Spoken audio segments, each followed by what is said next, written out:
그럼 이 문제를 취재한 법조팀 이혜리 기자와 좀 더 자세한 얘기 나눠보겠습니다. 이 기자, 윤 대통령 부부가 국민의힘 공천에 개입했다는 의혹이 불거진 지는 반년 가까이 된 거잖아요. 그런데 검찰이 이제서 뒤늦게 윤 대통령 부부에 대한 조사를 결정한 이유가 뭐죠? 네, 윤 대통령 부부의 공천 개입 의혹이 처음 불거진 건 지난해 9월입니다. 이후에 김영선이 좀 해줘라는 육성이 공개되면서 윤 대통령과 김 여사가 전면에 등장을 했습니다. 핵심 인물인 명태균 씨는 작년 12월 3일 계엄 선포 당일 구속 기소됐지만 이후 윤 대통령 부부에 대한 조사는 이뤄지지 않고 있었는데요. 앞서 보도에서 잠시 언급했지만 작년 11월 9일자 수사 보고서를 보면 검찰은 윤 대통령 부부의 공천 개입 정황을 꽤 상세하게 파악하고 있었거든요. 공천 개입에 연루된 여권 핵심 인사들에 대한 조사도 이어져 왔습니다. 검찰은 관련자만 100명 가까이 조사했다고 했습니다. 나름 열심히 수사를 해놓고도 정점 수사에는 손을 놓고 있었던 겁니다.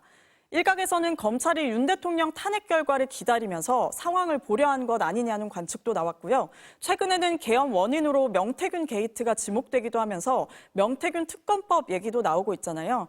명 씨 측은 명 씨가 구속 전에 김 여사에게 여사와의 통화 녹음이 있다는 걸 알렸다는 주장도 하고 있고요. 그래서 검찰이 더 이상은 버티기 어렵다는 판단을 내린 걸로 보입니다. 네, 결국 의혹의 당사자인 윤 대통령 부부에 대한 조사 없이는 진실을 밝힐 수 없다는 거잖아요.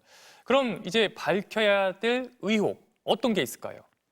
핵심은 명태균 씨가 비공표 여론조사를 해준 대가로 김영선 전 의원의 공천을 받았느냐는 건데요. 우선 윤 대통령이 여론조사를 요구했는지 그리고 여론조사 비용을 주고받지 않은 사실을 알고 있었는지 규명이 돼야 하고요.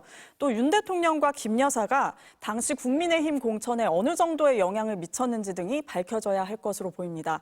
저희가 취재를 해보니 2022년 국회의원 보궐선거 국민의힘 공관위 관계자들은 혐의를 완강히 부인하고 있거든요. 검찰 수사도 이 때문에 난항을 겪고 있는데 이를 타개하기 위해서라도 김 여사 조사는 필수적입니다. 이와 함께 명태균 씨가 대선과 보궐선거 당시 썼던 휴대폰 포렌식 작업이 마무리 단계라는 점을 주목할 만합니다.